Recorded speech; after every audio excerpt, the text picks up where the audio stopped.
I really hate Coke. Like, I don't drink any sodas besides I have a drink like this. I'm making a drink and walking through the food forest. Come along with me. As you can see, I've got the start of my mini bar section coming along here. So it's time to quickly make the long aisle. So obviously we start with a cup of ice. Beautiful, beautiful. And don't mind my recipe. It's probably the most dodgiest recipe you have ever seen in your life. For this recipe, you will need dark rum, white rum, vodka, and tequila. As you can see, I've got quite the selection of alcohol here, but these are the four we are going to use. Jeez, I'm just hopeless at using these spouts, I tell you. I've got a jar of lemon here and I can't get it open. Actually. Oh, okay, that works. But what you need after pouring your glass of beautiful booze is either use a slice of a lemon or some lemon juice. But in my case, I'm going to be using dehydrated lemon. Yeah. That's how you do it. And for this recipe, you'll also need dry ginger ale and Coca-Cola. Let's pour a dry ginger ale in there. See, I won't use too much, but hey, sometimes you just gotta go with it. Bam. So now I'm mixing this up, getting nice and stirred. All right, let's give it a shot. Not too bad, not too bad. Now we're going down to the food forest, and this is the beast itself. Oh, I got you in. Far out. That's how you close a Hilux store. Kangaroos, they're bloody everywhere. I told you to put your seatbelt on. Yeah, I just spun. Don't drive over this. And people worried about me drinking and driving. Don't worry. I'm like driving 300 meters on private property. And not just that, I am well under the legal limit. What the f is going on here? Why is my Cavendishes doing this? So as you can see, they've literally got small bells on them. They're like shorter than me. And they're Cavendish bananas. They're not going to mass to much but mulch for the future bananas that are coming here. But at the same time, probably wondering why these Cavendish bananas are so short. Look at the ones down there. Aren't they just monstrous? And that is completely dependent on this fellow right here. He's toxified the ground. Same with this one over here. And these poor little bananas getting hammered. So they probably reached their 44 or 35 leaf pattern and they've gone, we just got a fruit anyway. So they're marching on. They're doing what they need to. They're still supplying pollen and everything for the bees. And not just that, all three of these will be great sacrifices. I'll come along and I'll mulch up these three that are fruiting. With these pups here, I'll probably leave this one behind. And that one over there, yeah, I'll probably leave that one. And probably this other water sucker here. What we need is 3 bananas left behind. The rest are going to be potted up.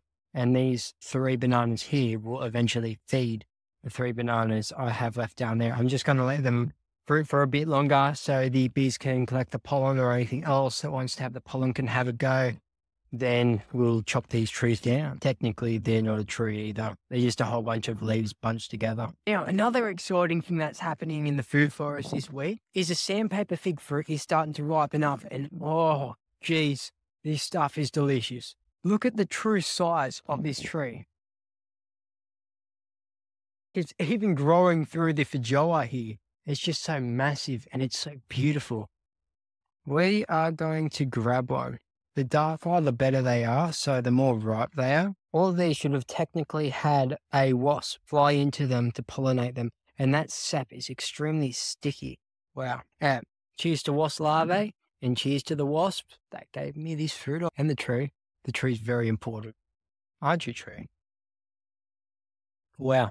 Sweet, tart, almost, they're so meaty. The texture is meaty compared to a lot of other fruits. It's not overwhelming, but it's interesting.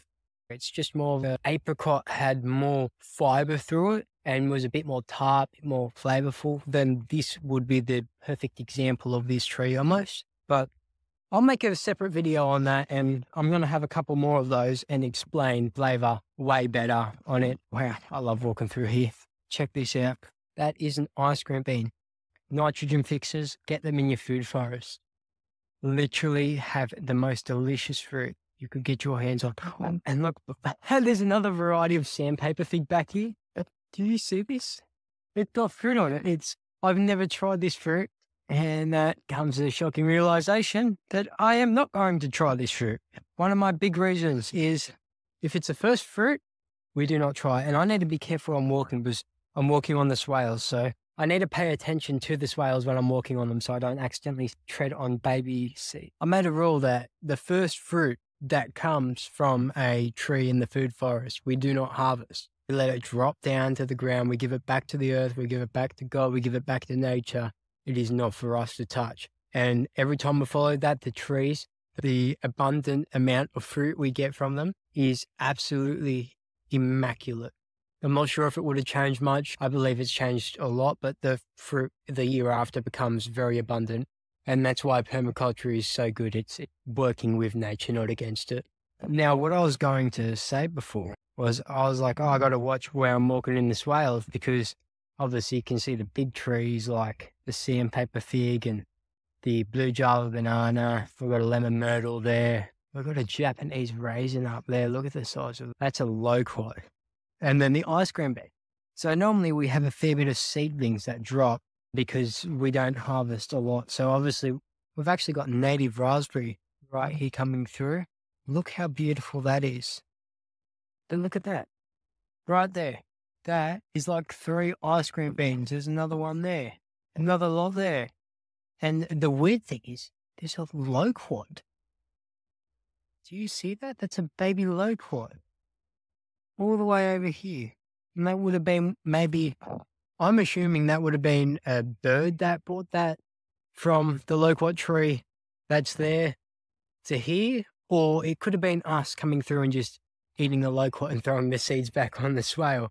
Oh, wow. Look at all of the loquats. It's so incredible. People get worried about it spreading into the main forest. And what I've got to say about that, I made a lot of videos on this topic. And the fact is that forest behind us, the eucalyptus forest, nothing's growing in. I've got finger limes. I've got native fruits. I've got a lot of different fruits under gum trees in our food forest, and none of them grow. The fact that we're getting this stuff to grow now and even seedlings to grow it's because we have been rebuilding the soil. And out there, nothing will ever strike. Nothing will ever strike besides any native fruits that have climatized to this area, but a lot of the time they're going to struggle. It's extremely crappy, dreadful, shitty soil here. We are in the worst area and people really did laugh when we tried to build this place. So it's something to look back on and admire how beautiful it is. So I'm just walking through the first couple of swales right now. I'm just checking it over. We'll go through some more swales eventually. And I like to do this just because the trees change in a day. I swear I can walk through here 2 days ago and there's no fruit on this and no fruit on that. And I come back and there's fruit or flowers here. I'm like, oh gosh, how has so much happened since I've gone away from here? It's so beautiful. Just look at this absolute gorgeous place. That's wormwood there. It's so beautiful. The birds, they have so many nests around here. I always say that the birds don't tell the other birds about this place because they want the fruit to themselves. And the birds here are so friendly and they absolutely love the fruit here. That's probably our best growing jaboticaba right there. Look how beautiful it is. Look at her new growth. That gets me excited to see her new growth. You look beautiful. You all look so beautiful. Yeah. Oh, wonder if I caught that on camera. Damn it. I just walked into a massive ass spider. I've walked into so many spider webs. It's ridiculous. Like everywhere is spider webs at the moment. And I don't mind the golden orbs. Bloody hate the redbacks. I've never heard a spider shake its tail at me before, and I had that happen. I swear, I absolutely swear it shook its tail at me. I was like, what the? It was like if a rattlesnake and a spider had a baby, and this thing had a big ass. I took like blurry photos because my phone at the time wasn't working, but holy crap. These things just, I'm like, I don't normally get scared of animals. I love animals. I love hanging with them. There's so many cool things about animals, and I was like, oh, that's the weirdest. I still got spider web all over me from walking into the other spider nest. Unless he's on me and like shooting web at me, which is not uncommon. I've been bitten by so many goddamn spiders. I'm invincible to them. All right, look at this. Olives. These trees have been producing olives for probably a year or two now. Most of them a year. We didn't touch any of the olives. This is the first year we actually get to try the first lot of olives, and they're only 5 years old. So I'm not sure how well the fruit's going to come out. We did leave the fruit last year. I believe there was only like 2 or 3 fruit on it last year, but at the same time, we didn't go and pickle it. We just left it. Something caught my attention. Blue Java bananas. And talking about birds, look at that lemon-scented tea tree over there. Right over there is a bird's nest. There's about a dozen bird nests in this top 9 swales. It's quite incredible. But that, oh my golly gosh, yes. Blue Java bananas.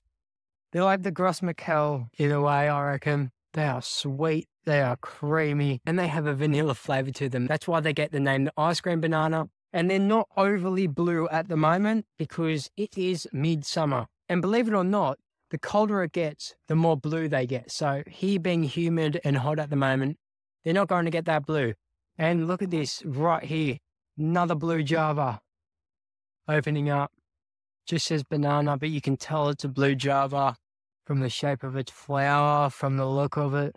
You can tell how beautiful it looks compared to your Cavendish over there. That's a red Dakar over there. Look how beautiful they are. So sexy. And look at that. Fancy kale. The roos absolutely love this kale. Little bugs. Fennel. It just grows. We don't do anything. We don't feed them. The ground feeds itself. It's so beautiful. Also, we have comfrey behind me all through there. Amazing stuff. We have so much fruit here. What I'm telling you guys right now is a fraction of what I know and a fraction of the food forest itself. I'm going to show you something. We've only just walked through 4 swales. My car's up there. We come down. Each one of these is a swale. We've got 2 short ones. We've got one that comes around this whole entire horseshoe here. And then they go all the way down the hill. Almost 3 kilometers worth of swale. 19 swales, plus 900 meters of orchard swale. Oh, look at this. This is a back to Eden garden we did on the side of the ramp here, using wood chip and a tiny bit of manure. Different varieties of sunflowers coming up. We also have yacons and pumpkins and zucchinis going all through here. This is all planted on stuff like this, just using wood chip. It's as simple as that. Look, we've got big aloe vera plants. And we do trim around here. It grows back this fast in maybe 3 weeks, 4 weeks. Look at another aloe vera. Zucchinis. Look at the yacons. Peruvian ground apples. See these thistles here? They're in the same family as your wild lettuce. Very cool. Milk thistles. Wow, look at all these pumpkins. Absolutely gorgeous. Wow, we have so many random things planted in here. They don't always self-seed as well. We're pretty on top of what's self-seeding and what's not in the food forest and how well it's self-seeding, because we always want to be on top of what the food forest is doing, observing, making sure it's working very well. And the thing is, the whole idea of the food forest is it works itself. That's it. My drink has gone and it's officially time to head back up to the house for dinner. No more in the food forest, which I love the food forest. Big plans for this place. And I hope to see you all here. I really do. I want to include everyone into this place and I want to make this something everyone's going to remember and everyone can get into and make a change for everyone's future, because the world is just falling to crap. Let's be honest. What is the whole idea of our government? What is it? Is it just mass produce everything and make everything dreadful for everyone? Poison them slowly? I don't know. I don't know why they want to just screw us all over. Screw all the small farmers over, especially with the bees. So that's going to be the end of the video. Thank you so much for watching. I really appreciate it.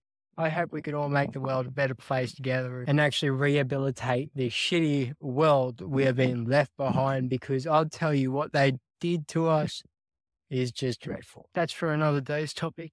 Have a good one, everyone, and I'll see you all next time.